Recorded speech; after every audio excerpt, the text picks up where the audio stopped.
This week on Kentucky Afield. He's coming to the right.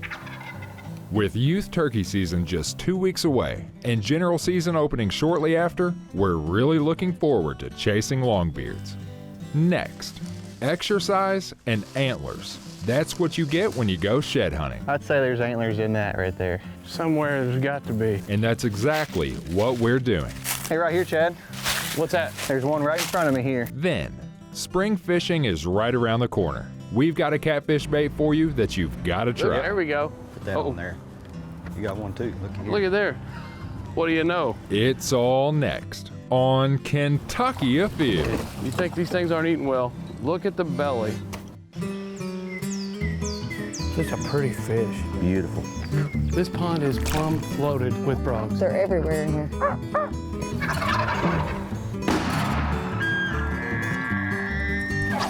Yeah, this is a good fish right here. Really good fish. Come here, girl. Yeah, boy. That's a big rabbit. Nice job. Yes! Yes! My first muskie. Mercy Leo! Yeah, look at here, it's a keeper. There it goes! Boom!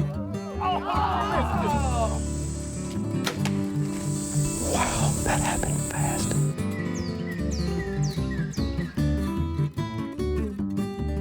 Hello, and welcome to Kentucky Afield. I'm your host, Chad Miles. Join us as we journey the Commonwealth in search of outdoor adventure. Spring is right around the corner, and the youth turkey season will be here soon, with statewide turkey season opening on April 17th.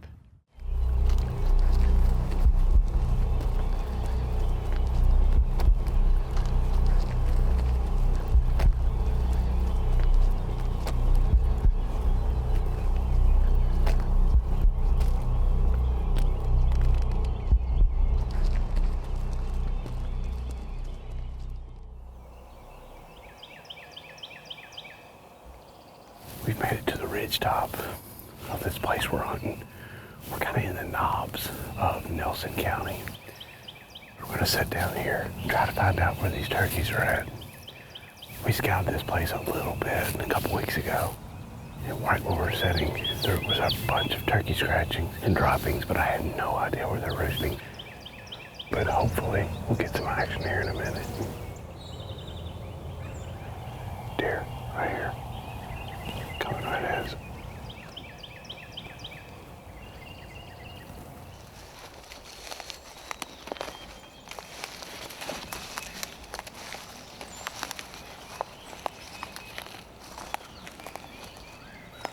I hit him right there.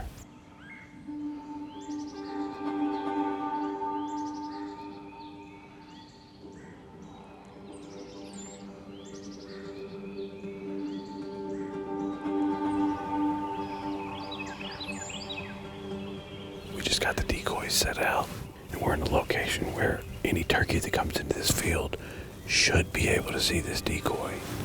We have not heard a gobble yet this morning, but we know there are turkeys here. This is about the time of day they normally start separating out again, and that gives you the best chance of calling one in.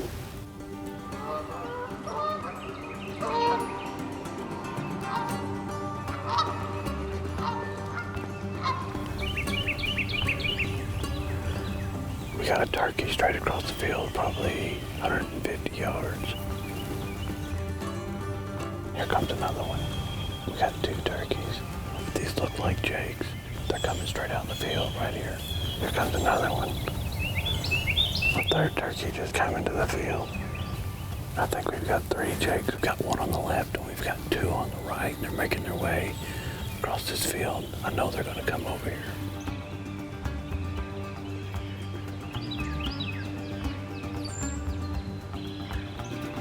Here comes another turkey.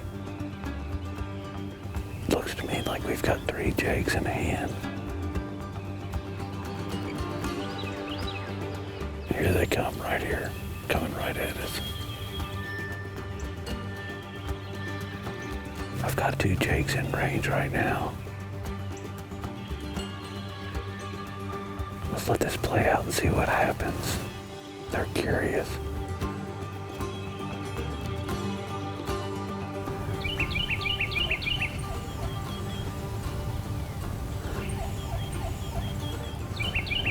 come around. Here they come. They're coming right to us. I mean, right to us. We've got a turkey right in front of us and a turkey about 10 yards behind us, staring us down. We're actually in between the turkeys and the decoy.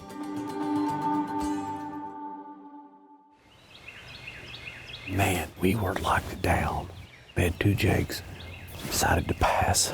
But that's awesome. That's why you come out. The close encounters are super, super exciting. There's a coyote all the way in the far corner. Coming out there in the field right there.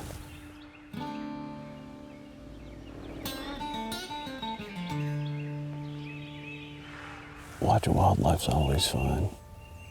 But when you're on a turkey hunt and a coyote shows up, it's not necessarily a good thing.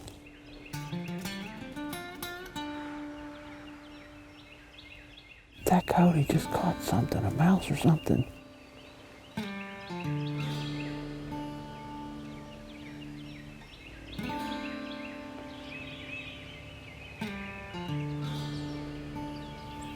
And he's eating it right now. Not paying much attention to our decoys. I think it's because he's got a full belly.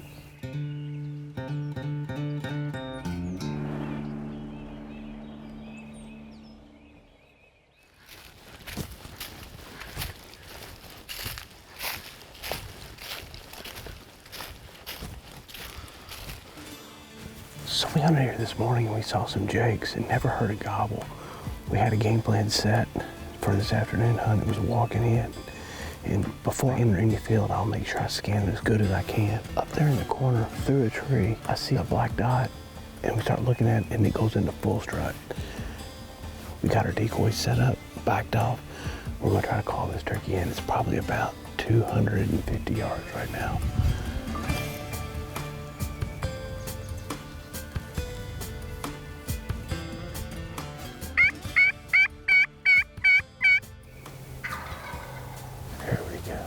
Finally got this gobbler to sound off.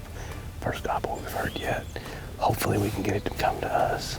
Problem is, a hen has popped out on the other side of the field, so we got a little competition from the real thing.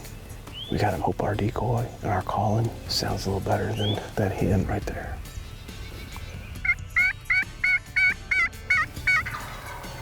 There he goes again.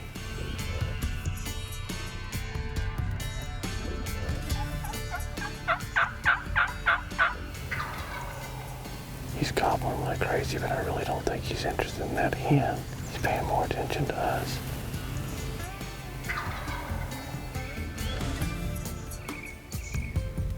That turkey's coming our way, but he just went in the woods.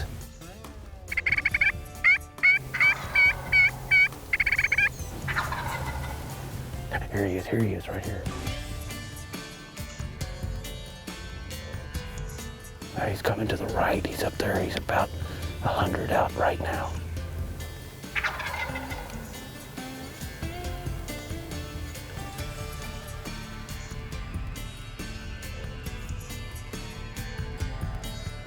Here he comes. He's coming down the hill.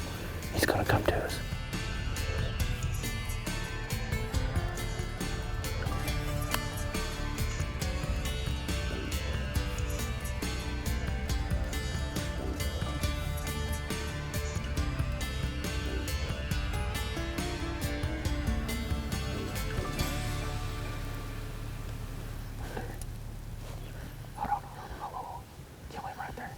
Raise his head.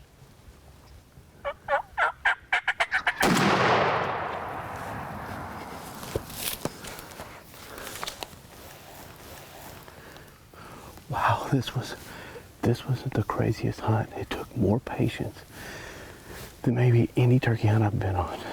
Let's go see what we got. There he is. Oh my God. I tell you what,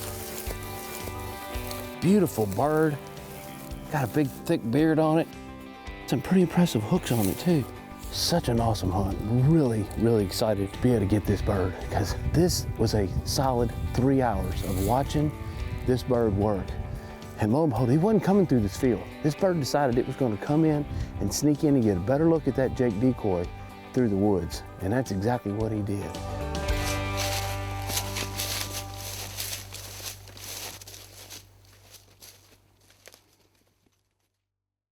One of my favorite ways to learn a little more about the piece of property that I'm hunting is scouting for turkeys and looking for antler sheds.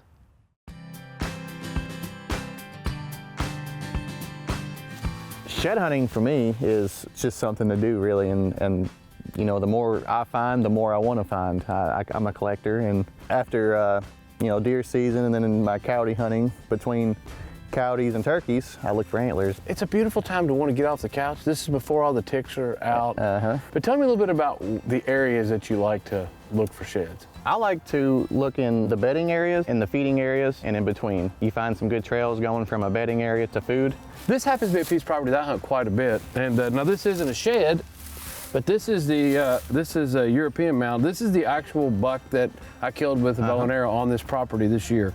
We have been seeing some of the deer. It look like they have dropped their antlers. There are a couple that are significantly bigger than this one. But you know what? If we walk through the entire woods and learn a little more about the property that we're hunting and don't find a shed at all, it's still a good day out in the woods. Right, and you get exercise. Well, let's go see what we can find. Hey, what a beautiful day. It's beautiful.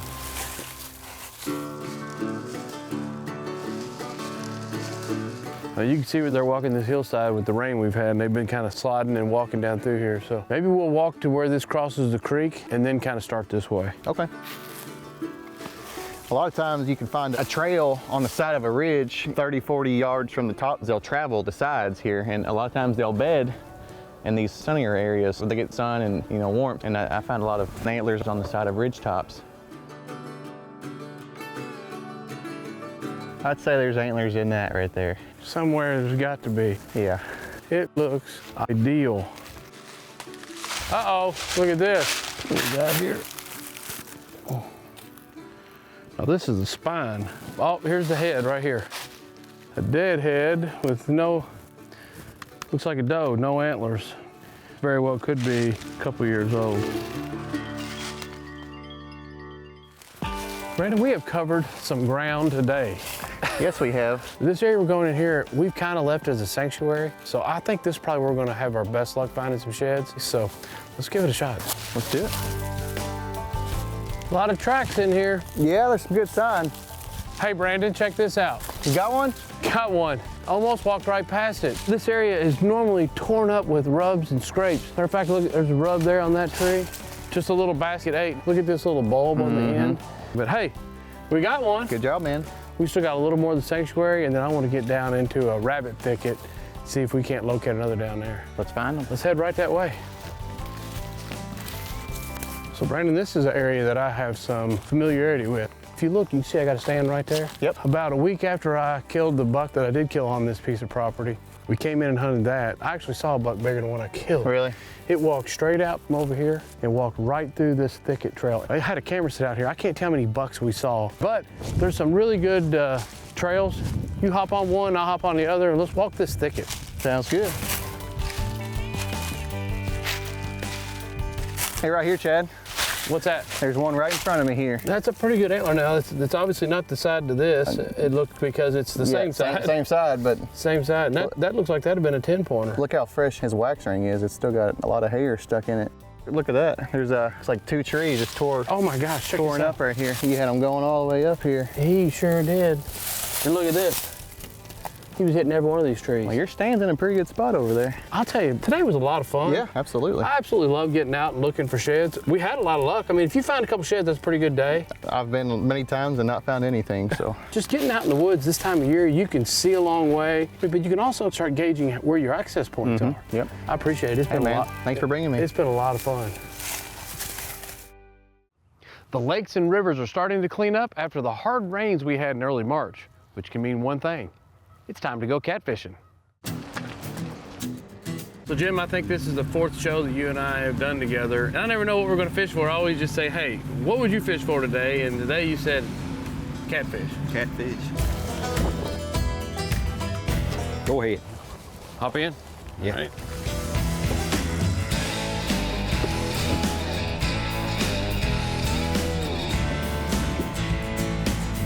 What are you predominantly catching? Are we looking at blues, channel Blues. cat? Blues, Yeah, we okay. target blues mostly.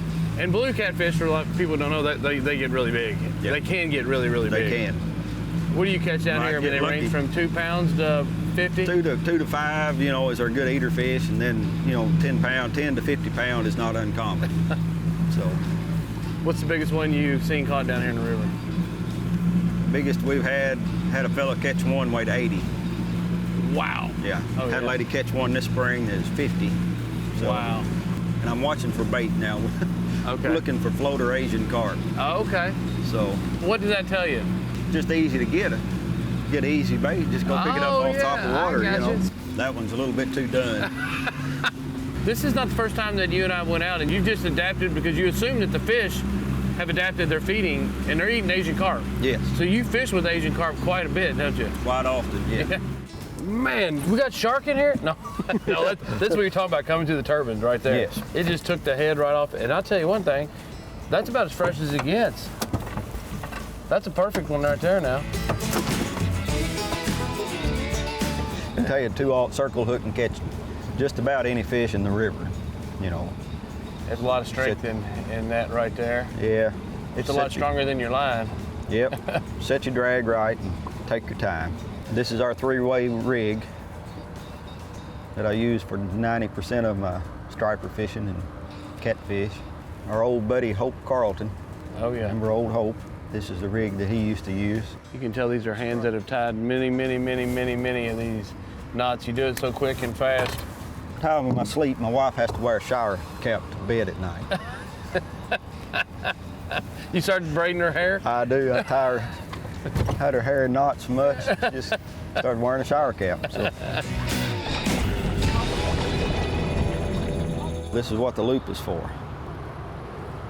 You can change the size of your weight really easy. Yeah.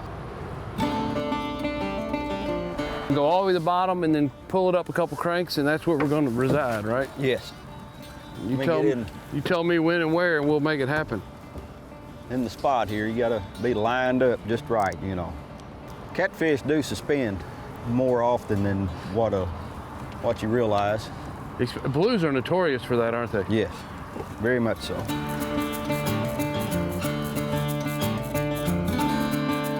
Don't set the hook. Yeah. Don't set the hook. Not hard. Just pull on him. So when did you discover that these air bladders were pretty good bait? Just start trying things, you Yeah, know. oh yeah. You know, anytime you can find something that there's an abundance of that's easy to get, then it makes good bait. That's makes your life easier, huh? Look, Yep. there we go. Put that on there. You got one too. Look at here. Look at there. What do you know? I was just about ready to reel this thing up because I did not want to get wrapped up in you. No. Now, who's going to net it? Oh, we'll figure it out. No, that is a perfect size blue catfish. What do you think weighs about 5 pounds or better? I'd say close to 5.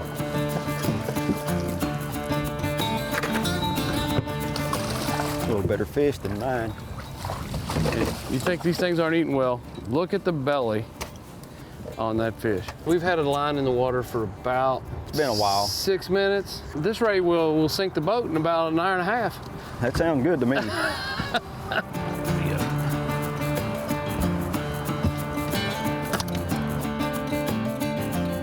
Fishing's fun, but there's got to be a little catching involved, you know. I've never had to have much patience when I come with you. You try a bait and you don't get many bites or whatever, kind of slow, change baits.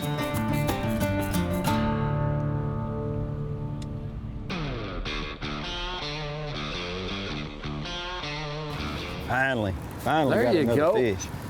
Grab that net. That's okay. You don't think it's Nah. I need a net? We'll just pick him up. Go ahead and catch another. How does that fish ever bite? With his mouth. With his lips, huh?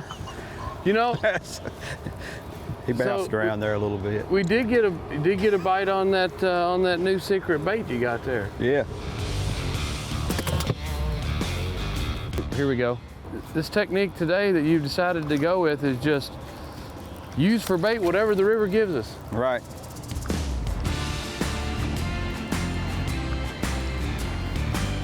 Let's do it.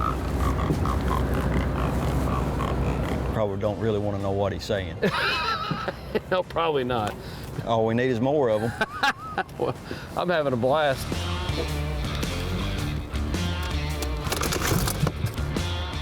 Feels like a channel cat. A little bit of shake there. It is a channel cat. There you go. Man calls it off of the head shake. He knew what he had. Now what, as far as just table fare, which one you prefer? Blues are hard to beat, but they're good also. This is a pretty good one right here. He's got me doubled over. You lose that fish, I'm just gonna push you in. Yeah, I deserve it.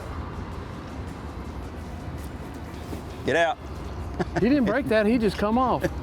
I was actually sitting there loosening the drag or getting ready. Wait a minute. Okay, whew, that's better. What? Now, I don't know what happened there. Jim, that's a pretty solid fish. That's pretty nice. That is a pretty good fish right there. Oh, let me get him a little bit closer. There you go. Thank you, man. That's a pretty good fish. I don't know what that fish did. He just made a burst up, and I lost contact with him.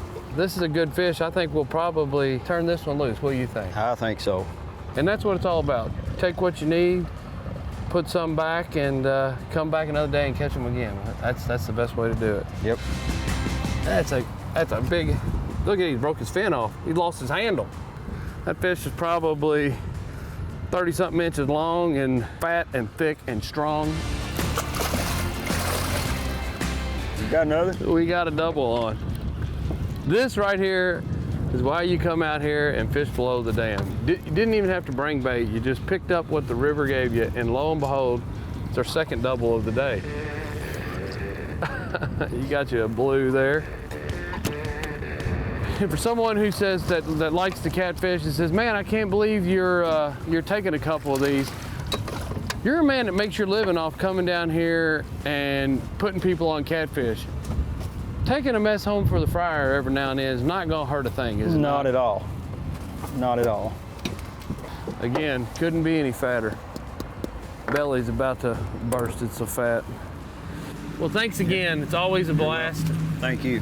You're a lot of fun to be out here in the boat with, that's for sure. We only had to go a half a mile and caught all we wanted and had to come back. The cooler's completely full. Yeah. Now we gotta clean them. Now we gotta clean them.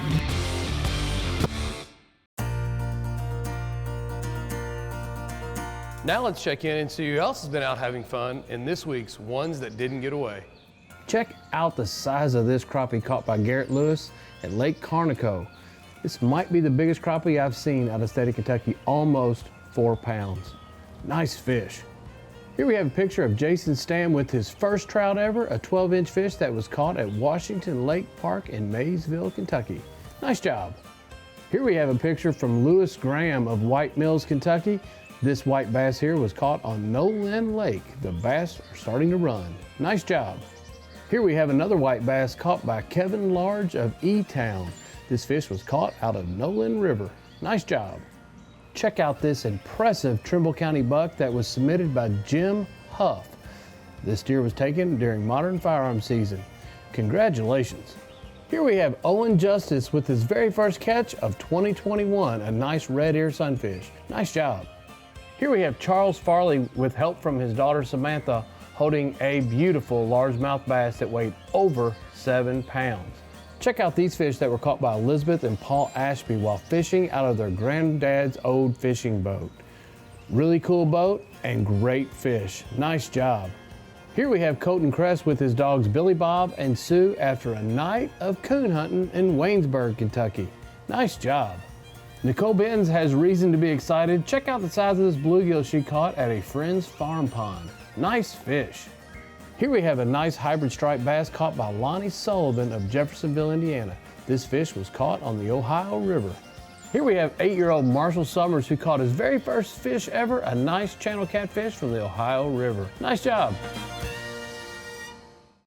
Hey, are you and your kids looking for a reason to get out of the house? Well, the Salado Wildlife Education Center is now open. Go to fw.ky.gov for more information. And remember, hunting and fishing on private property is a privilege. Always ask permission and thank the landowner. Until next week, I'm your host, Chad Miles, and I hope to see you in the woods or on the water. Dip, dip, dip. Let's go. More Kentucky Afield is available at your fingertips.